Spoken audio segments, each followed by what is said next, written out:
Good afternoon, ladies and gentlemen, distinguished guests, Minister of Higher Education, Khaled Abdel-Ghaffar, business leaders, religious leaders, civil society leaders, members of the media of Egypt and international, students, colleagues of the American University in Cairo, Secretary Mike Pompeo, Mrs. Susan Pompeo, thank you so much for coming. Welcome, Ahlan wa sahlan.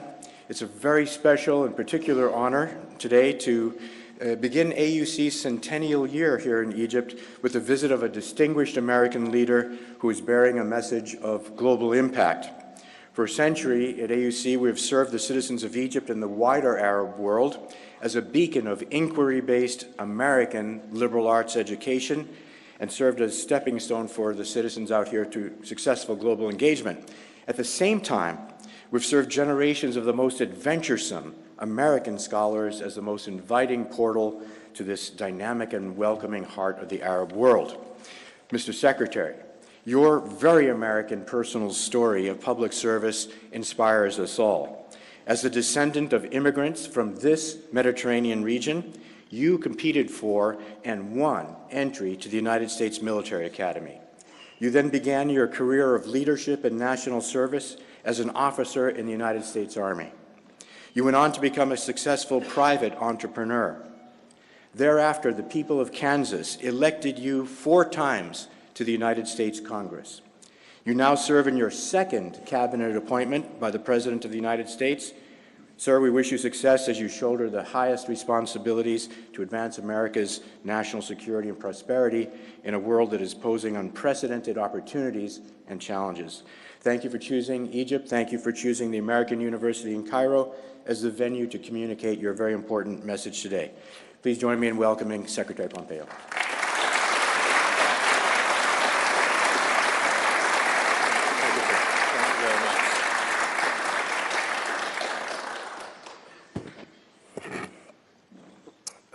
Thank you, Frank. Thank you to Frank Ricciardoni. Thank you for your service to America as well, in addition to the duties that you perform here. I've had the good fortune to be a frequent visitor here to Egypt and the Middle East as Secretary of State. In my prior role as CI Director, I was here with some frequency, and I came here too as a member of Congress. Every time I come, I get to see something new, something wonderful. This trip is especially meaningful for me as an evangelical Christian coming so soon after the Coptic Church's Christmas celebrations. This is an important time. We're all children of Abraham, Christians, Muslims, Jews. In my office, I keep a Bible open on my desk to remind me of God and His Word and the truth. And it's the truth, lowercase t, that I'm here to talk about today. It is a truth that isn't often spoken in this part of the world, but because I'm a military man by training, I'll be very blunt and direct today. America is a force for good in the Middle East. We need to acknowledge that truth, because if we don't, we make bad choices, now and in the future. And our choices, the choices we make today, have consequences for nations and for millions and millions of people. For our safety, for our economic prosperity, for our personal freedoms, and those of our children. And there's no more appropriate place than where I'm standing today to have this discussion at the American University here in beautiful Cairo. As Frank said, this year marks 100 years since the founding of this institution. And the AUC is more than just a university. It is an important symbol of America's friendship with Egypt and what binds our people together. Together, we've created a modern place of learning in the midst of an ancient civilization with its own rich history of artists, poets, and intellectuals. Egypt has always been a land of striving, and yet, times, your aspirations and those of your brethren in the Middle East have seemed impossible to achieve. These lands witnessed convulsions from Tunis to Tehran as old systems crumbled and new ones struggled to emerge. That's happened here too.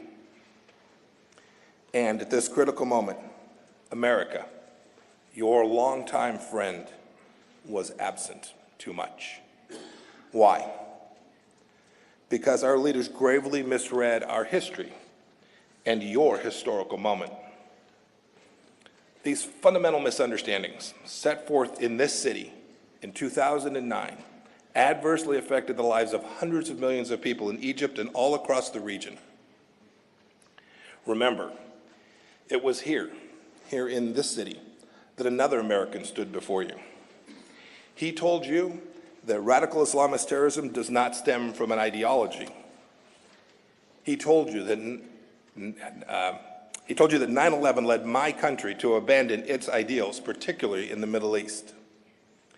He told you that the United States and the Muslim world needed, quote, a new beginning, end of quote. The results of these misjudgments have been dire. In falsely seeing ourselves as a force for what ails the Middle East, we were timid in asserting ourselves when the times and our partners demanded it. We grossly underestimated the tenacity and viciousness of radical Islamism, a debauched strain of the faith that seeks to upend every other form of worship or governance. ISIS drove to the outskirts of Baghdad as America hesitated. They raped and pillaged and murdered tens of thousands of innocents. They birthed the caliphate across Syria and Iraq and launched terror attacks that killed all across continents. America's reluctance, our reluctance to wield our influence kept us silent as the people of Iran rose up against the mullahs in Tehran in the Green Revolution. The Ayatollahs and their henchmen murdered, jailed, and intimidated freedom-loving Iranians. And they wrongly blamed America for this unrest when it was their own tyranny that had fueled it. Emboldened, the regime spread its cancerous influence to Yemen, to Iraq, to Syria, and still further into Lebanon. Our penchant, America's penchant for wishful thinking, led us to look the other way as Hezbollah, a wholly owned subsidiary of the Iranian regime, accumulated a massive arsenal of approximately 130,000 rockets and missiles. They stored and positioned these weapons in Lebanese towns and villages in flagrant violation of international law.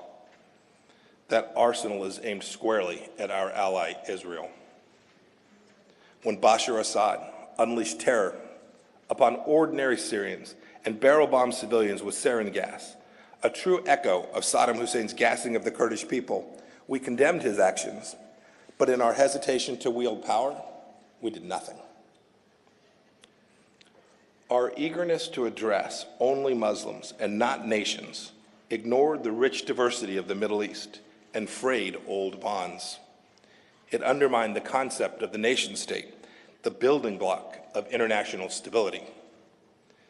And our desire for peace at any cost led us to strike a deal with Iran, our common enemy. So today, what did we learn from all of this? We learned that when America retreats, chaos often follows. When we neglect our friends, resentment builds. And when we partner with our enemies, they advance. The good news is this: the age of self-inflicted American shame is over, and so are the policies that produce so much needless suffering. Now comes the real new beginning. In just 24 months, actually less than 2 years, the United States under President Trump has reasserted its traditional role as a force for good in this region. We've learned from our mistakes. We've rediscovered our voice. We've rebuilt our relationships.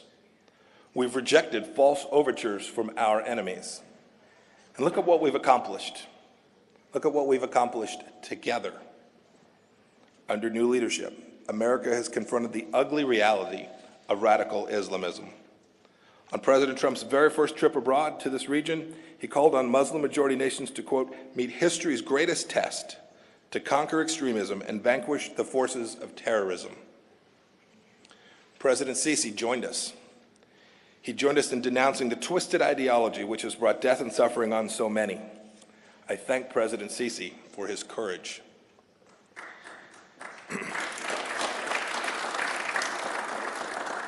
As I said in a recent speech that I gave in Brussels, our words mean something again, and they should. West Point taught me a basic code of integrity. If we commit American prestige to an action, our allies depend on us to follow through.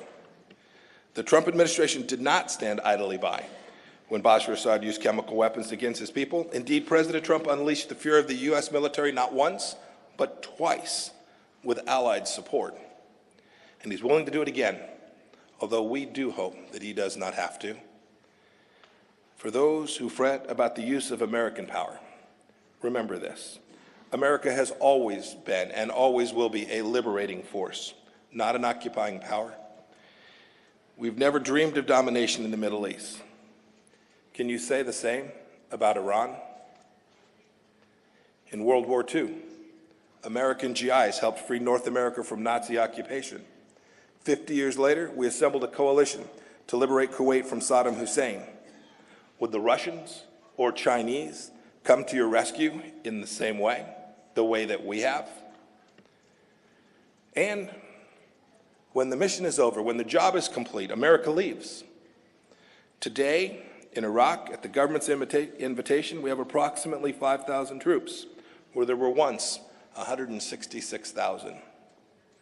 We once had tens of thousands of U.S. military personnel stationed in Saudi Arabia. Now that number is a tiny fraction. When we do set up major bases, as we've done in Bahrain, in Kuwait, and Qatar, and in Turkey and the Emirates, it's at the invitation of the host country. In that same spirit, just last year, America bolstered a coalition of allies and partners to dismantle the Islamic State's caliphate, liberating Iraqis, Syrians, Arabs and Kurds, Muslims and Christians, men, women, and children. President Trump empowered our commanders in the field to strike ISIS quicker and harder than ever before. And now, 99% of the territory ISIS once held is liberated. Life is returning to normal for millions of Iraqis and Syrians. Nations in the global coalition should all be enormously proud of this achievement. Together, we have saved thousands of lives. Our allies and partners have helped greatly in this counter-ISIS effort. France and Britain joined our strikes on Syria and have supported our anti-terror effort around the world.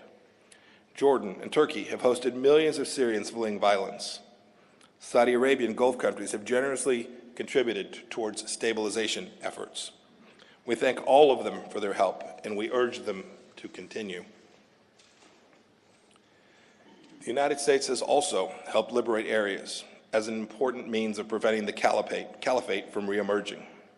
We've provided $2.5 billion in humanitarian assistance to Iraq since 2014, and our churches and nonprofits do good work there every day as well. We and our allies generated nearly $30 billion in grants and financing support to aid Iraq's reconstruction during the Kuwait Reconstruction Conference just this past year. Think about the people we're helping. Last year, I hosted the first ever Ministerial to Advance Religious Freedom in Washington. At that conference, our ambassador at large recounted his trip to Iraq. There, he met Yazidi women who had been sold into bondage, whose children had been ripped out of their arms. Life under ISIS was real hell, a living hell on earth. Today, those areas are liberated thanks to our coalition's power and might and commitment. I recall a line from your late Nobel laureate, Naguib Mahfouz, quote, "Good is achieving victory every day. It may even be that evil is weaker than we imagine." Let's turn to Iran. President Trump has reversed our willful blindness to the danger of the regime and withdrew from the failed nuclear deal with its false promises. The U.S. reimposed sanctions that should never have been lifted. We embarked on a new pressure campaign to cut off the revenues the regime uses to spread terror and destruction throughout the world. We joined the Iranian people in calling for freedom and accountability. And importantly, we fostered a common understanding with our allies of the need to counteract the Iran regime's revolutionary agenda. Countries can increasingly understand that we must confront the Ayatollahs, not coddle them. Nations are rallying to our side to confront the regime like never before. Egypt, Oman, Kuwait, and Jordan have all been instrumental in thwarting Iran's efforts to evade sanctions. The UAE has canceled its imports of Iranian condensate following the reimposition of American sanctions. Bahrain has exposed the Revolutionary Guard proxies that are active in its country and is working to stop Iran's illicit maritime activities in its region. Saudi Arabia, too, has worked with us to counter Iranian expansion and regional influence. We, the United States, commend each of these efforts, and we seek for all nations to continue the work to constrain the full array of the regime's malign activity. The work to curb the regime's deadly ambitions isn't confined to the Middle East. America's friends and partners from South Korea to Poland have joined our effort to stop Iran's wave of regional destruction and global campaigns of terror.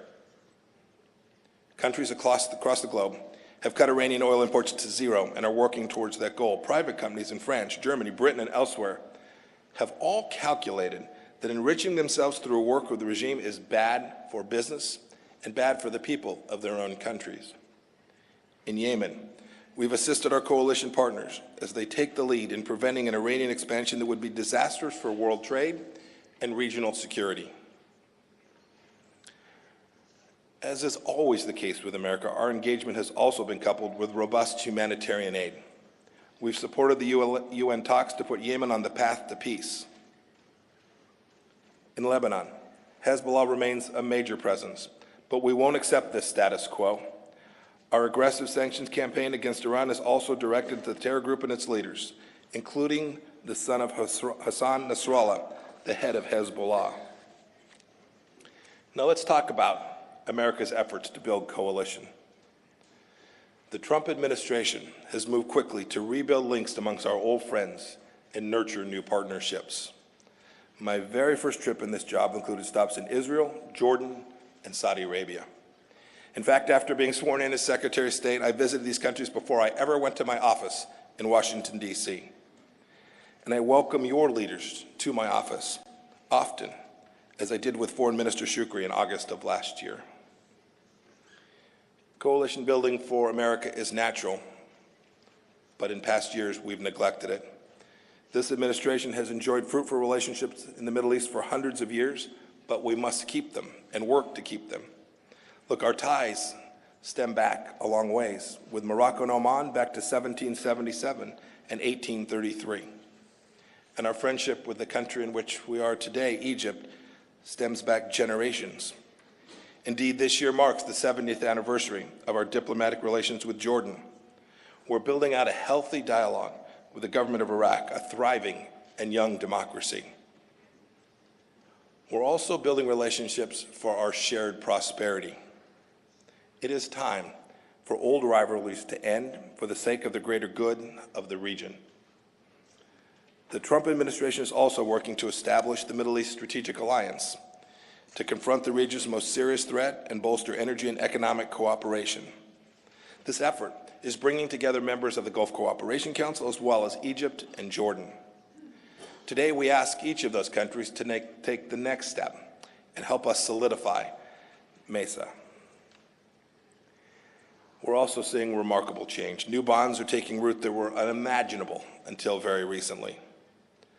Who could have believed a few years ago that an Israeli prime minister would visit Muscat, or that new ties would emerge between Saudi Arabia and Iraq, or that a Roman Catholic pope would visit this city to meet with Muslim imams and the head of the Coptic faith?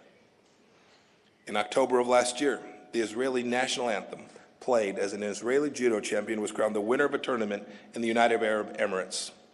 It was the first time that an Israeli delegation was allowed to participate under its own national flag. It was also the first time that an Israeli culture and sports minister attended a sports event in the Gulf. She said, and I quote, "It is a dream come true. For 2 years we had talks in order to reach this moment. It was hard for her to stop the tears." I want to thank the authorities in Abu Dhabi and our host here who received us in an exemplary manner. She could not have been happier. These steps towards rapprochement are necessary for greater security in the face of our shared threats. and they also hint at a much brighter future for the region. Of course, our work together is not finished. It's almost never America's work alone. The U.S. knows that we can't and shouldn't fight every fight or sustain every economy. No nation wants to be dependent on another. Our aim is to partner with our friends and vigorously oppose our enemies, because a strong, secure, and economically vibrant Middle East is in our national interest, and it's in yours as well. Let me be clear. America will not retreat until the terror fight is over. We will labor tirelessly alongside you to defeat ISIS, Al-Qaeda, and other jihadists that threaten our security and yours. President Trump has made the decision to bring our troops home from Syria. We always do, and now is the time. But this isn't a change of mission. We remain committed to the complete dismantling of ISIS, the ISIS threat, and the ongoing fight against radical Islamism in all of its forms. But as President Trump has said, we're looking to our partners to do more, and in this effort, we will do so going forward, together. For our part, airstrikes in the region will continue as targets arise. We will keep working with our partners in the coalition to defeat ISIS. We will continue to hunt down terrorists who seek safe havens in Libya and in Yemen. We strongly support Egypt's efforts to destroy ISIS in the Sinai. We strongly support Israel's efforts to stop Tehran from turning Syria into the next Lebanon. And as the fighting continues, we will continue to assist our partners in efforts to guard borders, prosecute terrorists, screen travelers, assist refugees, and more. But assist is the key phrase. We ask every peace-loving nation of the Middle East to shoulder new responsibilities for defeating Islamic extremism wherever we find it. It is important to know also that we will not ease our campaign to stop Iran's malevolent influence and actions against this region in the world. The nations of the Middle East will never enjoy security, achieve economic stability, or advance the dreams of their people if Iran's revolutionary regime persists on its current course. February 11th will mark 40 years since the oppressive regime came to power in Tehran. America's economic sanctions against the regime are the strongest in history and will keep getting tougher until Iran starts behaving like a normal country. The 12 demands that we stated in May remain in force because the regime's threat to the region endures.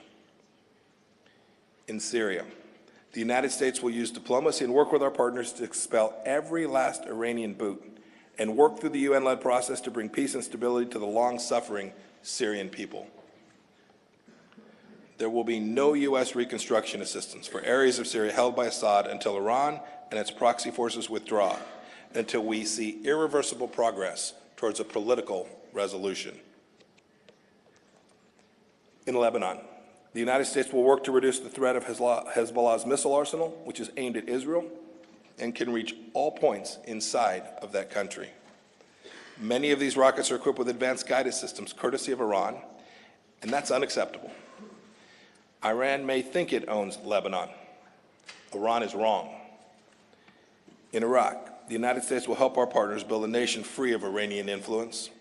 This past May, Iraqis rejected sectarianism in a national election, and we will support that wholeheartedly.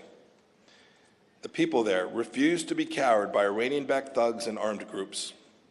Iraqis have strengthened ties with Arab neighbors, peacefully resumed cooperation between the Kurdish region and Baghdad, and have renewed their focus on fighting corruption.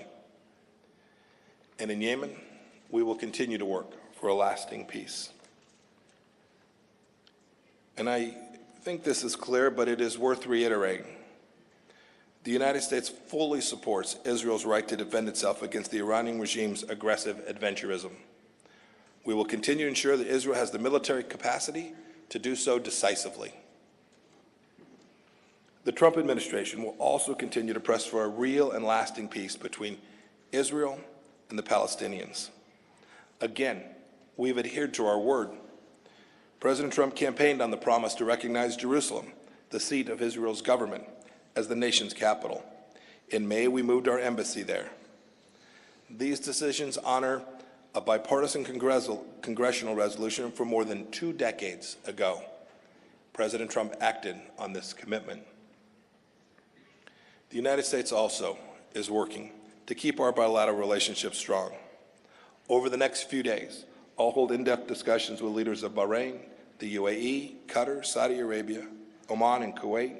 We'll talk about our shared goals, just as I did in Jordan and Iraq this week, and as I did today with President Sisi and Foreign Minister Shukri. And as we seek an even stronger partnership with Egypt, we encourage President Sisi to unleash the creative energy of Egypt's people, unfetter the economy, and promote a free and open exchange of ideas. The progress made to date can continue.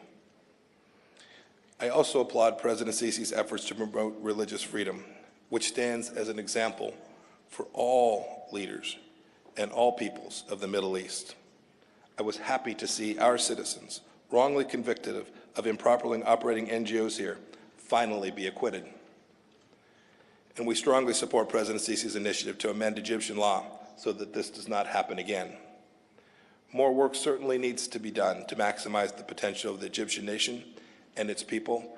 I'm glad that America will be a partner in those efforts. Let me close here with a couple of final thoughts. First, it's never easy to recognize truth, but when we see it, we must speak it. America has been criticized for doing too much in the Middle East, and we've been criticized for doing too little. But one thing we've never been is an empire builder or an oppressor. Just look at our history together, the history which I've recounted today. Look at our fights against common enemies. Look at our coalition building. And finally, just look around you at this university, which has existed now for a century. It's not a coincidence that many other American universities like this one thrive all across the Middle East, from Beirut to Sulaymaniyah. These are symbols of America's innate goodness, of our hopes for you, and of the better future we desire for all nations of the Middle East. I want to thank you all for being here today, and may the Lord bless each and every one of you. Thank you.